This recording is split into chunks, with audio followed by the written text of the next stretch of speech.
নমস্কার বন্ধুরা, অনেক দিন পর ভিডিও নিয়ে আপনাদের কাছে এসে হাজির হয়েছি, তার জন্য আমি খুবই দুঃখিত। চলুন আজকে আমরা যাব জয়পুর ফরেস্টের মধ্যে একটি অনন্যতম রিসোর্টের মধ্যে। আশা করি জায়গাটি আপনাদের খুবই ভালো লাগবে। পরবর্তী ভিডিওতে আরও অনেক ডিটেলস আমরা দেবো জয়পুর ফরেস্ট সম্পর্কে। আসুন দেখে নিই।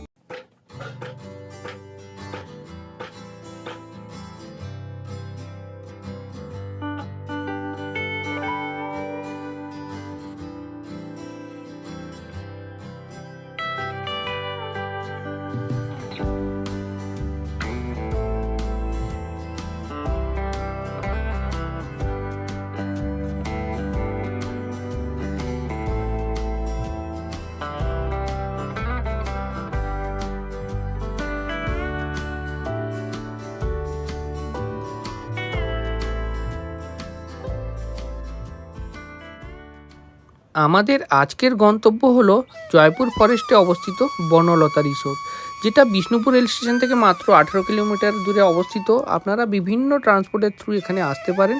চলুন এবার আমরা দেখে নিই এই রিসোর্টে একদিন এর 4-5টা কাটিয়ে দেখব কেমন লাগে।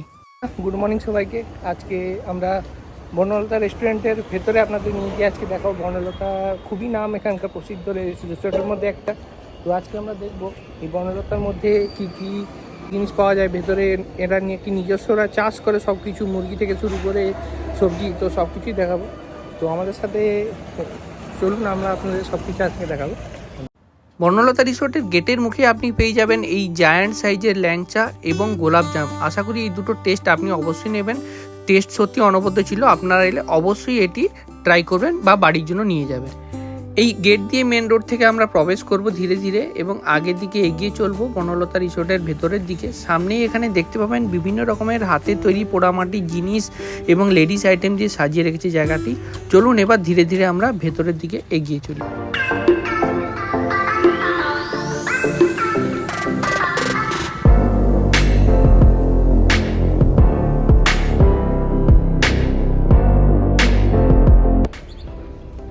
নমস্কার। বনলতার বিখ্যাত সেই সুর চাকলির পিঠে বা সরু চালের পিঠে, যা ঢেঁকি ছাটা চাল থেকে তৈরি হয়, সেটা আপনাদের দেখাবো। আসুন এখানে এসে আপনারা টেস্ট করতে পারেন। বনলতার চারদিকের অ্যাম্বিয়েন্সটা সম্পূর্ণ আলাদা।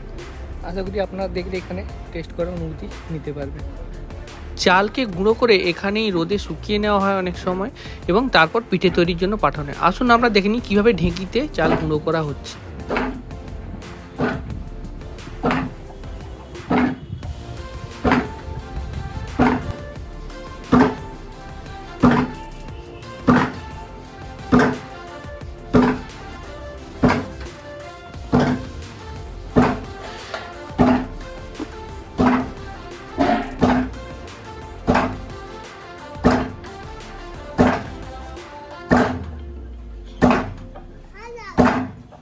ঢেঁকিতে গুঁড়ো হয়ে যাওয়া চালটিকে বাইরে বের করে নিয়ে গোটা চালকে প্রবেশ করানো হচ্ছে এবং এই চালের গুঁড়ো থেকে এখানেই হাতে গরমভাবে পিঠে তৈরি করে পরিবেশন করা হচ্ছে। এবং এখানে তৈরি এই পিঠেগুলি পরিবেশন করা হয় সম্পূর্ণরূপে প্রাকৃতিকভাবে নির্মিত শাল পাতা থেকে, যেটি এখানকারই জঙ্গল থেকে পাওয়া যায়। আসুন আমরা এখানে দেখে নেব যে এর প্রকৃত টেস্টটি কীরকম। এখানে যারা এসেছেন খেতে বা ঘুরতে, ওদের মুখ থেকেই শুনবো যে এই পিঠাগুলির টেস্ট কীরকমভাবে। আসুন ওনাদের থেকে আমরা সঠিক স্বাদটি কীরকম আমরা এখানে উপস্থিত লোকেদের কাছ থেকেই জেনে নেব। আসুন দেখে নিই।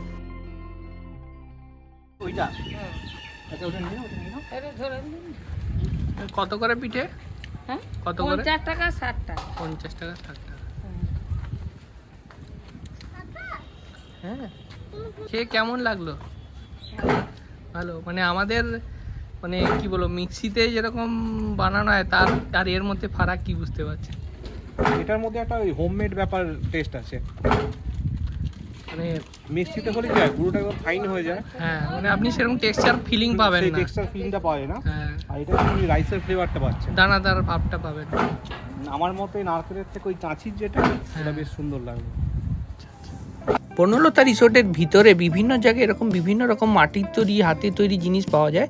আপনি আপনার মতো পছন্দ করে জিনিস এখানে নিয়ে যেতে। আপনি এখানে এসে যদি থাকতে চান তাহলে এখানে বিভিন্ন রকমের এবং বিভিন্ন দামের রুম আছে এবং প্রত্যেকটি রুমের সাথে বাংলার প্রাকৃতিক সৌন্দর্যকে ফুটিয়ে তোলা হয়েছে এবং প্রত্যেকটি জায়গায় দোলনা আপনি দেখতে পাবেন।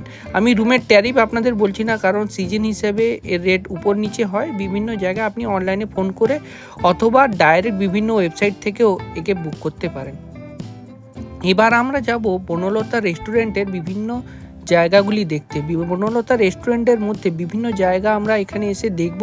এখানে দেখতে পাবেন সামনে এখানে বিভিন্ন রকম সবজি কাটা হচ্ছে এবং কেটে সামনেই আপনাদের পাশে রান্না হচ্ছে এবং এইটি হলো ওপেন ডাইনিং স্পেস। এখানে বসেও আপনি উপভোগ করতে পারেন। এছাড়া এখানে আপনি বিভিন্ন রকমের জুসের মজা নিতে পারেন, ডাবের জল, কমলালেবু, বিভিন্ন সিজনাল ফ্রুটের এখানে আপনি টেস্ট করতে পারেন। আশা করি আপনি এখানে এসে এই জিনিসটি উপভোগ অবশ্যই করতে পারবেন। এছাড়াও এই ভেতরে এসি রেস্টুরেন্টও আছে, ওখানে বসেও খেতে পারেন। আমরা এখানে ডাবের জলও টেস্ট করবেন, খুবই ভালো। এখানকার প্রাকৃতিক গাছ থেকে টেস্টগুলো সম্পূর্ণ আলাদা এখানকার। এছাড়া জুস ছাড়াও আপনি এখানে অনেক রকমের চাও উপভোগ করতে পারেন, মশলা চা, আদা চা, অনেক রকম আছে। আপনি আপনার মতো এসে এখানে টেস্ট করতে পারেন। এইখানে চা ছাড়াও আপনি অনেক রকমের জুস খেতে পারেন, মকটেল, সব রকমের এখানে অ্যাভেলেবেল আছে। আপনি আপনার যেটা পছন্দ এখানে এসে টেস্ট করতে পারেন। আসুন আমরা এখানে এগিয়ে যাব এবং এখানকার প্রকৃত প্রসিদ্ধ জিনিসটি হলো আলু পরোটা, যা এক সবজি এবং চাটনির সাথে পরিবেশন করে। আপনি এলে এটা টেস্ট নিতে ভুলবেন না কিন্তু। আসুন দেখে নিই এখানকার বিভিন্ন চাষকৃত প্রাণীদের মধ্যে এমু পাখি রয়েছে, ডাউক রয়েছে, এছাড়া টার্কি রয়েছে এবং এছাড়াও আছে আরও বিভিন্ন ধরনের করকনাথ, মোরগ, মুরগি এবং অন্যান্য পশু পাখিরা। এখানে এসব জিনিস আপনি এসে টেস্ট করতে পারেন। এসব এমু পাখির কষা, করকনাথ, মোরগ টেস্ট করতে পারেন। ভিডিও শেষে মেনু কার্ড দেওয়া আছে, আপনি চাইলে দেখে নিতে পারেন।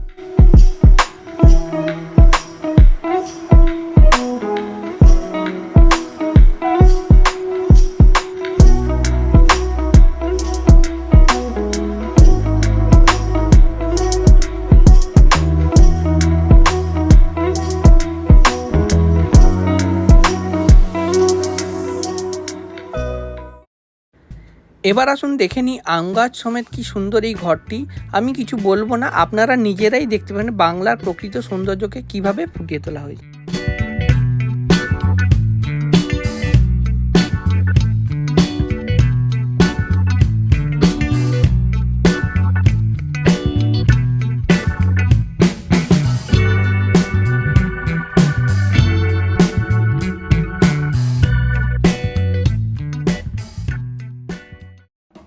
রিসোর্টের মধ্যে বিভিন্ন জায়গায় আপনারা অনেক রকম ফুলের বাগানও দেখতে পাবেন। বিভিন্ন ভাগে এটিকে ভাগ করা আছে।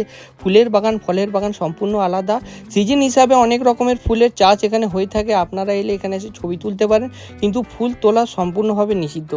এছাড়াও ফুল ছাড়া আপনারা এখানে দেখতে পাবেন ড্রাগন ফ্রুট এবং অন্যান্য ফলেরও চাষ হয়েছে অনেক, কিন্তু ফল তোলা সম্পূর্ণ বারণ। আপনি ওখানে গিয়ে রিকোয়েস্ট করলে ওনারা আপনাদের অবশ্যই দেবে। এছাড়া সিজন হিসাবে অনেক রকম গোলাপের চাষও হয়, গোলাপের বাগান অনেক রয়েছে। যদিও আমি যখন গেছিলাম ফুল তখন অতটা ফোটেনি। এই ছাড়া ফুলের বাগান ছাড়াও আপনারা দেখতে পাবেন এর পাশে বিশাল বড় পুকুরে মাগুর মাছের চাষ হয়েছে। পুকুরে পা দেওয়া নিষিদ্ধ বা নিচে নামা নিষিদ্ধ, কারণ মাগুর মাছ রয়েছে। এটা আপনাদের জন্য বিপজ্জনক হতে পারে। আপনারা এখানে এসে মাগুর মাছদের খাওয়ারও দিতে পারেন। এবং এছাড়া আপনি এখানে অনেক রকমের আরও অন্যান্য মাছের চাষ আলাদা পুকুরে রয়েছে। এরপরে আমরা অন্য পুকুরের দিকে যাব, যেদিকে অন্যান্য মাছের চাষও রয়েছে এবং আগামী দিনে শুনেছি বোটিংয়ের ব্যবস্থাও পরবর্তী বড় পুকুরগুলোতে চালু হতে চলেছে। আসুন আমরা এই দেখেছেন মাগুর মাছগুলো আস্তে আস্তে বেরোচ্ছে এক এক করে, আপনারা ঠিকভাবে দেখলে দেখতে পাবেন। চলুন এবার আমরা এগিয়ে চলি অন্য একটি পুকুরের উদ্দেশ্যে, যেখানে দেখতে পাবেন মাগুর মাছ ছাড়াও অন্যান্য মাছের অনেক রকমের চাষ হয়ে আছে এবং ওই পুকুরের দিকে গেলে আপনারা ওখানে নেমেও দেখতে পারেন। কিন্তু এই পুকুরে নামা সম্পূর্ণভাবে নিষিদ্ধ, কারণ এটি আপনাদের জন্য বিপজ্জনক হতে পারে। তো একটু সাবধানতা অবশ্যই অবলম্বন করবেন। চলুন এবার আমরা এই বড় পুকুরের দিকে যাচ্ছি। এখানে বোটিংয়ের ব্যবস্থা আছে, আগামী দিনে ফোয়ারার ব্যবস্থাও হবে। এই পুকুরগুলির পাশে ছোট ছোট রুম আছে, এখানে চেঞ্জিং রুমও আছে, অনেক রিসোর্ট এবং অন্যান্য রুমও আছে। এখানে আপনি এলে রুম নিতে পারেন। আসুন এই পুকুরের ধারে ধারে অনেক ফুল চাষ, ওগুলো দেখি। ভিডিওটি ভালো লাগলে লাইক এবং সাবস্ক্রাইব করবেন। বিষ্ণুপুর এবং বাঁকুড়ার অন্যান্য ভিডিওগুলো চ্যানেল উপলব্ধ আছে, আশা করি ওগুলো ভালো লাগবে আপনাদের। আমি ডেসক্রিপশনে লিঙ্ক দিয়ে দিলাম। ধন্যবাদ।